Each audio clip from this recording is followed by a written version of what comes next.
નમસ્કાર વિદ્યાર્થી મિત્રો, દિવાળીની રજાઓ બાદ ફરીથી તમારું વારાહી ક્લાસીસ વતી હું સ્વાગત કરું છું. આજે આપણે ધોરણ 10ની અંદર 17મું ચેપ્ટર ભણવાનો પ્રયત્ન કરીશું. વારાહી ક્લાસીસ વતી તમારા બધાનો ખૂબ આભાર. આજે આપણે 17મો પાઠ આર્થિક સમસ્યાઓ અને પડકારો, ગરીબી અને બેરોજગારી વિશે વાત કરીશું. આર્થિક સમસ્યાઓ પણ ભારતની ઘણી બધી છે, પડકારો પણ ઘણા બધા છે. એમાં ખાસ કરીને આપણે ગરીબી અને બેરોજગારી અને બેકારી પણ આપણે કહેતા હોઈએ છીએ, તો આ બે મુદ્દા ઉપર આપણે વાત કરવાનો પ્રયત્ન કરશું. સૌપ્રથમ આપણે જાણશું કે ગરીબી એટલે શું, બેરોજગારી શું છે, અને ત્યાર પછી ભારતમાં એની અસર કેવી રીતની છે એ જોવાનો પ્રયત્ન આપણે કરીશું. તમે અલગ અલગ પિક્ચર્સમાં અલગ અલગ વાર્તા તમારા મનમાં જોઈ શકશો કે અહીંયા બાળક હોય કે પછી અહીંયા સ્ત્રીઓ હોય કે પછી સસ્તા ભાવની અનાજ કરિયાણાની દુકાન હોય, તો તમે બધું એ ફોટોગ્રાફથી જોઈ શકશો. પણ આપણે ખાસ કરીને આમાં વાત કરવાની છે ગરીબી, એનું માપન, એના ઉદ્ભવના કારણ, નિવારણ કાર્યક્રમ, બેરોજગારી ઘટાડવાના ઉપાય અને વિશ્વ શ્રમ બજાર વિશે આપણે વાત કરવાની છે. તો સૌપ્રથમ વિદ્યાર્થી મિત્રો, આપણે વાત કરીશું ગરીબી એટલે શું. તો તમને પ્રશ્નો ઘણા બધા થતા હશે કે ગરીબી એટલે શું, બરાબર છે. તો ખાસ કરીને તમને એક નાના શબ્દોમાં કહી દો તો કે ગરીબી એટલે શું, તો કે જેની જીવન જરૂરિયાતની જે વસ્તુઓ છે, જીવન જરૂરિયાત માટે જે જોઈએ છીએ એ પ્રાથમિક જરૂરિયાતો જેની પૂરી ન થાય એ ગરીબ કહેવાય, બરાબર છે. એમાં પ્રાથમિક જરૂરિયાત શું આવે એ આપણે જોઈ લઈએ. ગરીબી એટલે શું, તો કે વ્યાખ્યા, જેમને ખોરાક, કપડાં, રહેઠાણ જેવી જીવનની મૂળભૂત પ્રાથમિક જરૂરિયાતો, બરાબર, આ રહેવું, ખાવું, રોટી, કપડાં, મકાન જેને આપણે કહેતા હોઈએ છીએ, એ આપણી મૂળભૂત જરૂરિયાત છે. તેમજ શિક્ષણ અને તબીબી, એમાં બે વસ્તુ નવી એડ કરીએ આપણે, તો કે શિક્ષણ અને તબીબી સારવાર જેવી સેવાઓ પણ પૂરતા પ્રમાણમાં મળતી નથી, ત્યારે સમાજની એ સ્થિતિને ગરીબી કહેવામાં આવે છે. ખાસ કરીને મૂળભૂત જરૂરિયાતો ના સંતોષાય એ ગરીબ કહેવાય, જેને રોટી, કપડાં, મકાન, ખાવાનું મળે નહીં, કપડાં ના મળે પહેરવા, અને રહેવા માટે એક ઓટલો, એક ઘર ના મળી રહે, તો એ ગરીબી રેખાની નીચે જીવે છે એમ આપણે કહી શકીએ, બરાબર છે. અત્યારે બે નવી ટર્મ એડ કરી છે, શિક્ષણ અને તબીબી. તો પછી શિક્ષણ અને તબીબી સારવાર એટલે બધાય ગરીબ થઈ જાય. આ તો એક બીજા મુદ્દાની વાત આપણે કરી છે. બાકી શિક્ષણ અને ગરીબી, અત્યારે શિક્ષણ અને ગરીબી, તબીબી લઈ લઈએ તો બધા ગરીબ થઈ જાય, કારણ કે અત્યારે શિક્ષણ એટલું મોંઘું થઈ ગયું છે, તબીબી એટલી મોંઘી થઈ ગઈ છે, તો બધા ગરીબમાં આવી જાય. મોટો ભાગનો મધ્યમ વર્ગ ગરીબીમાં આવી જાય. પણ ખાસ કરીને મૂળભૂત જરૂરિયાતો જેની ના સંતોષાતી હોય એ લોકો ગરીબ કહેવાય. લક્ષણો શું હોય, જો કે લક્ષણ તમે સમજાશે જશે, તમે ફોટોગ્રાફ્સ પણ અહીંયા જોઈ શકશો. જેને 2 ટકનું ભોજન ન મળતું હોય, 3 ટક નહીં પણ 2 ટકનું ભોજન ન મળતું હોય, જેને રહેવા માટે પૂરતા પ્રમાણમાં મોકળાશવાળી જગ્યા ન મળતી, આ રહેવાની જગ્યા લાયક આ જગ્યા છે, રહેવા માટે જગ્યા છે, તો કે જગ્યા ના હોય, ગંદા વિસ્તારમાં ફરજિયાત રહેવું પડતું હોય, જેની આવકની નિર્ધારિત અપેક્ષિત આવકથી પણ ઓછી હોય, કે જે આટલી આવક મળી નથી, ખૂબ ઓછી આવક હોય, પોષણયુક્ત આહાર ના મળતો હોય, શારીરિક રીતે અશક્ત હોય, જેમની આયુષ્ય રાષ્ટ્રીય સરેરાશ આયુષ્ય કરતાં, જે રાષ્ટ્રીયનું આયુષ્ય હોય, આપણે બધાને ખબર છે કે દેશને કામ કહેતા હોય ને આપણે, કેમ કે ભારતની અંદર 58-60 વર્ષે એક સરેરાશ આયુષ્ય ગણાય, તો એ આયુષ્ય દર ખૂબ ઓછું હોય, નિરક્ષર હોય એટલે અભણ હોય. હવે આ કંઈ રહેવા લાયક જમીન છે. જેઓ સતત અને અનેક નાના મોટા રોગોથી સતત પીડાતા રહેતા હોય, જેના બાળકોને ભણવાની ઉંમરે પણ મજૂરીએ લાગી જવું પડતું હોય, જેમના બાળકોનું મૃત્યુનું પ્રમાણ ખૂબ ઊંચું હોય, કે ઘણા 4-5 બાળકો એમાંથી 2-3 તો મૃત્યુ પામેલા જ હોય. સામાન્ય રીતે ઉપયુક્ત લક્ષણો ધરાવતા લોકોને ગરીબી રેખાથી નીચે જીવતા એમ ગણવામાં આવે છે, જેને આપણે BPL એવી રાશન કાર્ડ પણ આપતા હોય છે, બિલો પોવર્ટી લાઇન, BPL, બિલો પોવર્ટી લાઇન, ગરીબી રેખા નીચે જીવે છે, આપણે એવું કહી શકીએ. તો તમે પણ તમારી નજીકના માણસો કે તમારા કોઈ નજીકના જોશો તો તમને ખબર પડશે કે એ લોકો કેવી ગરીબીથી પીડાતા હશે. આ બધા લક્ષણો છે. મોટે ભાગે આપણે બધા જ મધ્યમ વર્ગ પરિવારમાંથી આવીએ છીએ, કે આપણે ગરીબી શું છે એ એટલી હદ નથી જોઈ હજી, બરાબર છે. મધ્યમ વર્ગે ક્યાંક ને ક્યાંક ગરીબીનો સામનો કર્યો હોય, પરંતુ આપણે ભગવાનની દયાથી 2 ટકનું ખાવાનું તો અને કપડાં અને રહેવા માટે આટલું તો બહુ સહેલાઈથી આપણને મળી રહ્યું છે, બરાબર છે. એટલે આપણે ગરીબીની જે વ્યથા છે એ હજી સમજી શકતા નથી. બરાબર છે. ગરીબી રેખા એટલે શું? બરાબર, ગરીબી રેખા એટલે શું ને તેનું માપન કઈ રીતે થાય છે આપણે બીજાની અંદર એ વાત કરવાની છે. તો કે ગરીબી રેખાનો ખ્યાલ સૌપ્રથમ WHO વર્લ્ડ હેલ્થ ઓર્ગેનાઇઝેશન અને નિયામક બોર્ડે આપ્યો હતો. બરાબર છે, એને આ આપ્યો હતો. તો કે શું? અનાજ, વસ્ત્ર, રહેઠાણ, શિક્ષણ, આરોગ્ય, પીવાનું ચોખ્ખું પાણી, વીજળી, સેનિટેશનની સુવિધા એટલે કે ટોયલેટ, વાહન, પરિવહન વગેરે પાછળ થતા ખર્ચ તેમજ આવક મુજબ થતા કેલરીને આધારે જીવન ધોરણ નક્કી થયેલા સપાટીને ગરીબી રેખા કહેવામાં આવે છે. કે આ બધો જે ખર્ચ છે, બરાબર છે, જે પાછળ થતો ખર્ચ અને તેની સામે તેની આવક મુજબ તથા કેલરીના આધારે એટલે કે તમારા શરીરની અંદર જે શક્તિ છે એ કેલરીના આધારે જીવન ધોરણ નક્કી થવામાં આવે કે ભાઈ આટલું તમારું કમસે કમ આવક હોય. બરાબર છે ને, તમારું શરીર આટલી રીતે સશક્ત હોવું જોઈએ. આમાં જો તમે ના આવતા હોય તો તમે ગરીબી રેખામાં આવો છો. ગરીબીનું માપન કરવાની બે રીત છે. કોઈ એક કુટુંબ દ્વારા વિભિન્ન વસ્તુઓ કે સેવાઓ પર કરવામાં આવેલા ખર્ચના આધારે. બરાબર છે, કે બે રીતે માપન થાય છે. એક તો કુટુંબે કેટલો ખર્ચ કર્યો એ પ્રમાણે, અથવા તો કુટુંબ દ્વારા મેળવેલ કુલ આવકના આધારે કે કુટુંબ કુલ આવક કેટલી મેળવે છે. આ બંનેના આધારે તમે કરી શકો. એટલે કે કોઈ એક કુટુંબ દ્વારા વિભિન્ન વસ્તુઓ દ્વારા કેટલો ખર્ચ કરે છે અને કુલ આવક કેટલી છે. કુટુંબ એટલે વધુમાં વધુ 5. અત્યારે તો વાંધો નહીં, 5થી ઓછા હોય છે, બાકી પહેલાં 10 ને 15 પણ કુટુંબ એટલે ટૂંકમાં 5 સભ્યો એ નક્કી કરેલા છે WHO. અનાજ, કઠોળ, દૂધ, શાકભાજી, કપડાં, રહેઠાણ જેવી તદ્દન પ્રાથમિક જરૂરિયાતની લઘુત્તમ બજાર ભાવે પ્રાપ્ત કરી શકવાની ન્યૂનતમ આવક ન ધરાવતા હોય તેવા નિરપેક્ષ રીતે ગરીબી છે તેમ કહેવાય. કે ભાઈ જે અનાજ, કઠોળ, દૂધ, શાકભાજી, રહેઠાણ જેવી આ પ્રાથમિક જરૂરિયાતો છે એને પણ જો એ લઘુત્તમ ભાવ છે બજારની અંદર એ ભાવે પણ ન ખરીદી શકતા હોય તો એ લોકો નિરપેક્ષ રીતે ગરીબ છે તેમ કહેવામાં આવે છે. ઊંચી આવકવાળા જૂથની નીચી આવકવાળા જૂથની સામે સરખામણી કરતાં નીચી આવકવાળા જૂથની આવક ઓછી હોવાથી તે સાપેક્ષ રીતે ગરીબ કહેવાય. બરાબર છે. ઓલા નિરપેક્ષ ગરીબ કહેવાય કે ભાઈ એને તો એ બજાર ભાવે પણ ખરીદી નથી શકતા. હવે તમે બીજા જુઓ કે બે જૂથની આપણે સરખામણી કરતા હોય તો કે ઊંચી આવકવાળું જે જૂથ છે જે વધુ આવક લઈ આવે છે. ઊંચી આવકવાળા જૂથની જો તમે નીચી આવકવાળા જૂથ સાથે સરખામણી કરો, બરાબર છે, કે આપણી તમે લ્યો ને, આપણી જો તમે તુલના, આ તો તમને ખાલી ઉદાહરણ આપું છું કે મધ્યમ વર્ગની આપણી તુલના આપણે કોઈ આપણી પાસે રહેલા કારખાનાના માલિક સાથે કરતા હોય કે ઉદ્યોગકાર સાથે કરતા હોય તો આપણે એની સામે સાપેક્ષ રીતે ગરીબ કહેવાય. બરાબર છે, તમે સમજી શકશો. ઉદાહરણ શું છે તો કે એ 10,000,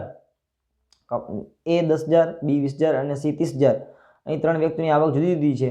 બી વ્યક્તિની તુલના એ વ્યક્તિ સાથે આવક ઓછી છે, એ સાપેક્ષ ગરીબ ગણાય. બરાબર છે, કે બીની જે તમે જુઓ તો બી એ 20,000 કમાય. મેં તને ઉદાહરણ આપ્યું કે તમારા પાડોશીના કારખાના હોય ભાઈ અને એ મહિને 1 લાખ રૂપિયા કમાતા હોય, જ્યારે આપણે મહિને 10-12 હજાર કમાતા હોય તો આપણે એની સામે એક સાપેક્ષ ગરીબ જ કહેવામાં આવશું. તો આ રીતે એનું માપન ગરીબીનું કરી શકાય છે. ભારતમાં ગરીબીનું વર્ણન કરો.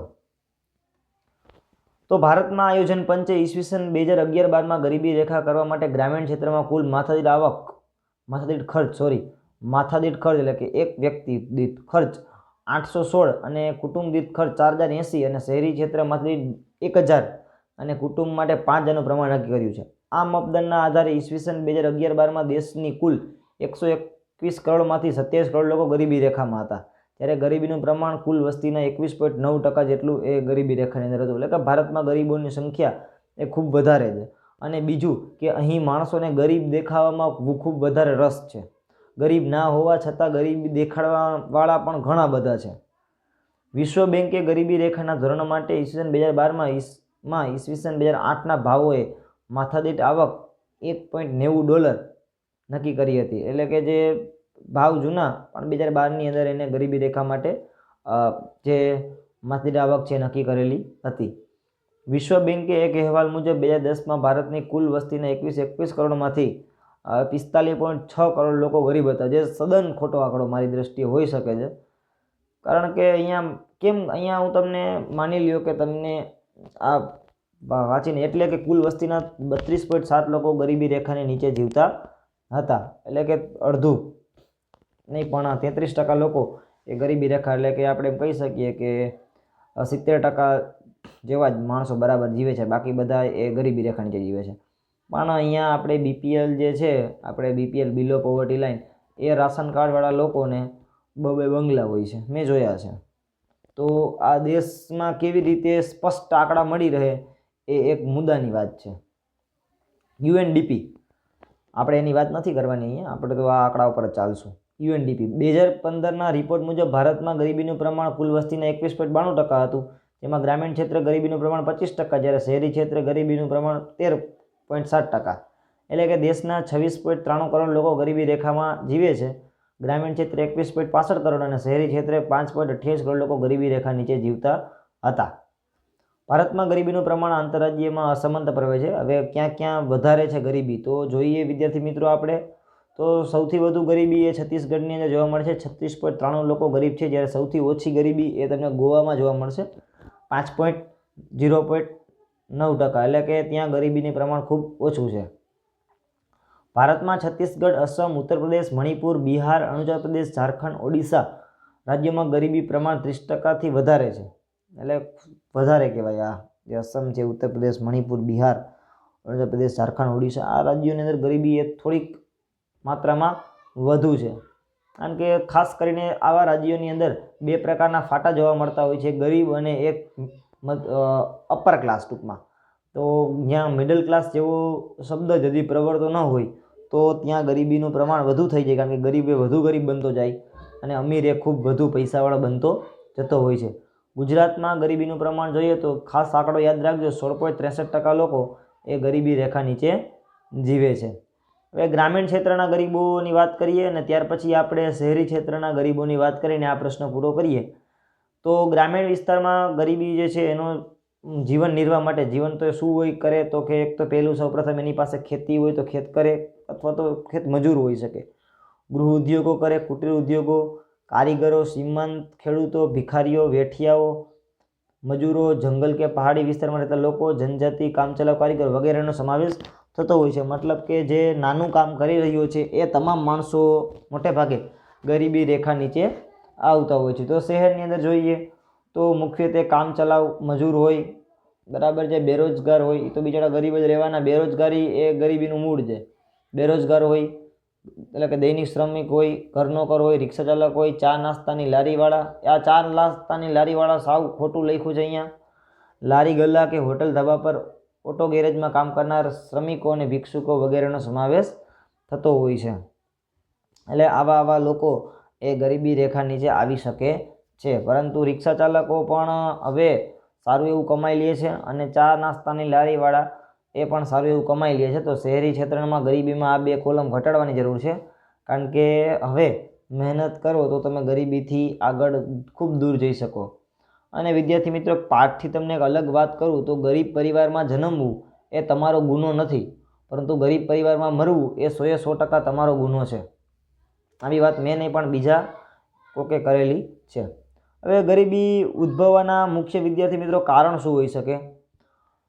તો પહેલું તો હોઈ શકે દેશમાં વરસાદની અનિયમિતતા, અને કારણ કે દેશ આખો ખેતી ઉપર રહેલો છે કે દેશ વરસાદમાં અનિયમિતતા અને સિંચાઈની આપણે પૂરેપૂરી સગવડ નથી એના કારણે. બીજું, ગ્રામીણ ક્ષેત્રે ચોમાસાની ઋતુ સિવાયના સમયમાં વૈકલ્પિક રોજગારીની તકોનો અભાવ છે. એ ગ્રામમાં જો ખેતી સિવાય ચોમાસાની ઋતુ દરમિયાન ખેતી સિવાય બીજી કોઈ પણ પ્રકારની રોજગારી મળતી નથી. ગામડાના લોકોમાં કૃષિ સિવાયના બીજા વ્યવસાયો માટે જરૂરી શિક્ષણ, જ્ઞાન, તાલીમ, કુશળતાનો અભાવ રહેલો હોય છે. બીજું કાર્ય એ કરી શકતા નથી. ત્યાર પછી જ્ઞાતિ પ્રથા તેમજ પરંપરાગત રૂઢિઓ રિવાજો પાછળ ગજા ઉપરાંત ખર્ચા કરવાના દેવદાર બની જાય છે. કે જ્ઞાતિ પ્રથા છે કે પરંપરાગત રૂઢિઓ હોય કે ભાઈ એવી રિવાજો હોય કે જેમાં ખરેખર માથે કરજા કરીને માણસો એ પરંપરાઓ નિભાવતા હોય છે. તો એ પરંપરાઓનો શું અર્થ એ આપણે ક્યારેય સમજી શકતા નથી. તો એ ખરેખર અટકાવવું જોઈએ. આ બધા એના કારણ છે. અહીંથી તમારી ગરીબી આવશે. બિન ઉત્પાદક ખર્ચા, જે ખરેખર જરૂર ન હોય એવા ખર્ચા કરવા. પછી દેશમાં નિરક્ષરતાનું પ્રમાણ વધારે હોવાથી વ્યક્તિ શોષણ અને અન્યાયનો ભોગ બનતી હોય છે. કે નિરક્ષરતા ખૂબ રહે છે, વ્યક્તિ એ અન્યાય, બરાબર, વ્યક્તિનું અન્યાય થઈ, વ્યક્તિ પર અન્યાય થાય અને એનું શોષણ પણ થતું હોય છે. સરકારી યોજનાઓની માહિતી પણ એને મળતી નથી. આર્થિક નીતિના ઘડતરમાં સમાજના છેવાડાના માનવી જરૂરિયાત તેના હિતોની પક્ષ એટલે કે છેવાડાના માનવીને જે છે એ મળતું નથી.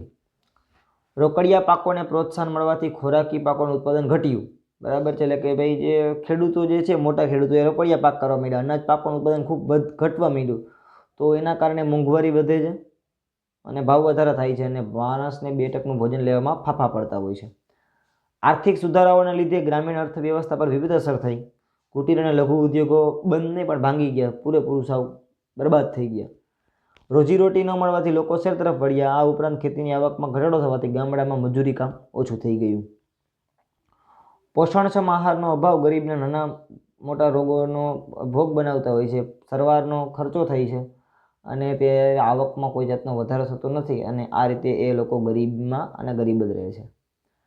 ટેકનોલોજીમાં થતા ગામડાઓના પરંપરાગત વ્યવસાયો, કુટીર ઉદ્યોગ, ગ્રામ ઉદ્યોગો ભાંગી પડ્યા. આજે આટલી ટેકનોલોજી આવવાના કારણે એ ભાંગી પડ્યા. અનએમ્પ્લોયમેન્ટ, જો આખી લાઈન લાગી છે, આમાં બધા આવી જાય છે. આપણે દેશમાં વસ્તી વધારાનો દર વધ્યો, મૃત્યુ દર ઘટ્યો. એટલે કે ભાઈ વસ્તી ખૂબ વધતી જાય છે સામે મૃત્યુ દર ખૂબ ઘટતો જાય છે. લોકોની સરેરાશ આયુષ્યમાં ખૂબ વધારો થયો.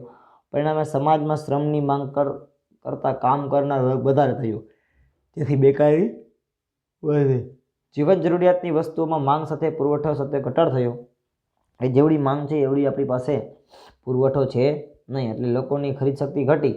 પરિણામે જીવન ધોરણ નીચું ગયું અને અંતે દેશમાં ગરીબીનું પ્રમાણ વધ્યું. તો આ બધા એ કારણો છે કે ગરીબી ઉદ્ભવવાના કારણો છે. ત્યાર પછી ગરીબી નિવારણ માટે શું ઉપાય કરી શકાય એની વાત કરીએ. કે ગરીબી ઘટાડવા માટે ભારત સરકારના આયોજનમાં 4 પ્રકારની વ્યૂહરચના અપનાવી હતી. કઈ 4 પ્રકારની રચના હતી જોઈએ આપણે. પંચવર્ષીય યોજના. દેશનો ઝડપી અને આર્થિક વિકાસ થવાથી રોજગારી અને આવકના તકોમાં વધારો થશે, તેમજ શ્રીમંતોને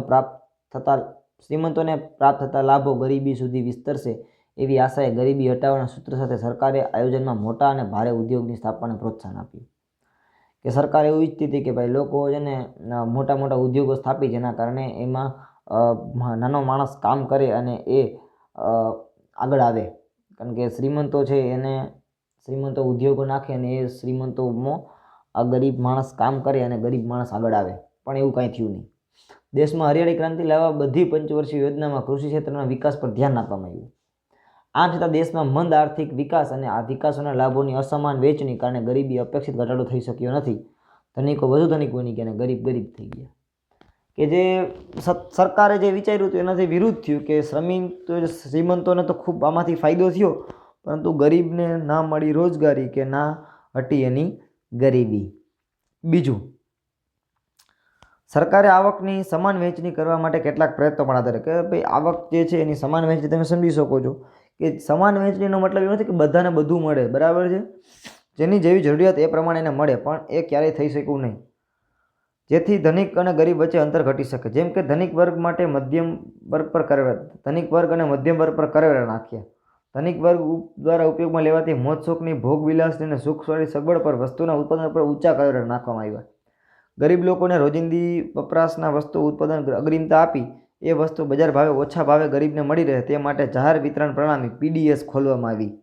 ગરીબોને વાજબી ભાવની દુકાનો એટલે કે FPSS દ્વારા નિયત જથ્થામાં રાહત દરે જીવન જરૂરિયાતની વસ્તુઓ પૂરી પાડવા માટે અને જીવન ધોરણ ઊંચું લાવવા માટે સરકારે કહે જે મધ્યમ વર્ગ છે અને ધનિક વર્ગ છે એના ઉપર ટેક્સ માર્યા, જેના કારણે એ કદાચ આ ટેક્સના પૈસાથી સરકારે ગરીબને ઉપર લઈ આવી શકે, પણ અહીંયા સરકારે પોતાની તિજોરીઓ ભરી. ગરીબ તો ત્યાં જ છે હજી. જમીનદારી પ્રથાની નાબૂદી. ગણોતિયા માટે જમીન માલિકીની હકની પ્રાપ્તિ અંગેની જોગવાઈ ધરાવતો ગણોદ્ધાર, એટલે કે જે લોકો પાસે વધુ જમીન હતી એ જમીનને હટાવી નાખી. ગણોતિયા હતા જે જમીનના માલિકો હતા એને એમાંથી હટાવી અને દરેકને જમીન ટોચ મર્યાદા નક્કી કરી કે આનાથી વધુ તમે જમીન ના રાખી શકો. ફાજલ પડતર જમીનની ભૂમિવિહીન ખેડૂતોની વહેંચણી, ગણોતનું નિયમન, ખેડવહકની સલામતી, જમીન હદનું સીમાંકન વગેરે જમીન ધારાના સુધારાના ઉપાયો હાથ ધરીને ગ્રામીણ ક્ષેત્રે ધનિક ખેડૂતો કે જમીનદારોની આવકમાં ઘટાડો થાય અને જમીન વિહોણા ખેતમજૂરો કે ગણોતિયા આવકમાં વધારો થાય એ રીતે ગરીબોની સ્થિતિ સુધારવાનો વ્યૂહ અપનાવ્યો. કે ગરીબોની સ્થિતિ એ સુધારવા માટે સરકારે જે આપણા દેશનું એક મહત્ત્વનું છે કૃષિ, ત્યાં પણ ઘણા બધા કાર્યો કર્યા, પરંતુ એ પણ અસફળ રહ્યા. સરકારે રોજગારીની નવી તકો વધારી.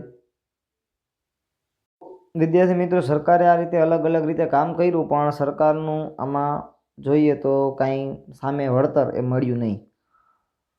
સરકારે રોજગારીની તક માટે ડેરી ઉદ્યોગ, પશુપાલન, મત્સ્ય ઉદ્યોગ, વનીકરણ, નાની મોટી સિંચાઈ યોજના, ગૃહ ઉદ્યોગ, લઘુ ઉદ્યોગ, કુટીર ઉદ્યોગ વગેરે શ્રમ પ્રધાન ઉદ્યોગો પ્રોત્સાહક નીતિઓ અપનાવી, પરંતુ છેલ્લે વિદ્યાર્થી મિત્રો વાત એને એ જ રહી. સરકારે ગ્રામીણ ક્ષેત્રે શિક્ષણ, આરોગ્ય, વસવાટ, કુટુંબ નિયોજન, સંદેશાવ્યવહાર, રસ્તા, સિંચાઈ, કૌશલ્ય વિકાસ વગેરે અંગે કાર્યક્રમો અમલમાં મૂક્યા. બિયારણ, ખાતર, ટ્રેક્ટર માટે સસ્તી બેંકની લોન સગવડ કરી. શૈક્ષણિક ક્ષેત્રે ટેકનિકલ વ્યવસાયલક્ષી અભ્યાસક્રમો શરૂ કર્યા. તાલીમ કેન્દ્રો ખોલ્યા. યુવક યુવતીઓને ઉચ્ચ અભ્યાસ માટે સ્કોલરશીપ, ફી માફી, આશ્રમ શાળાઓ વગેરેની સગવડ આપી.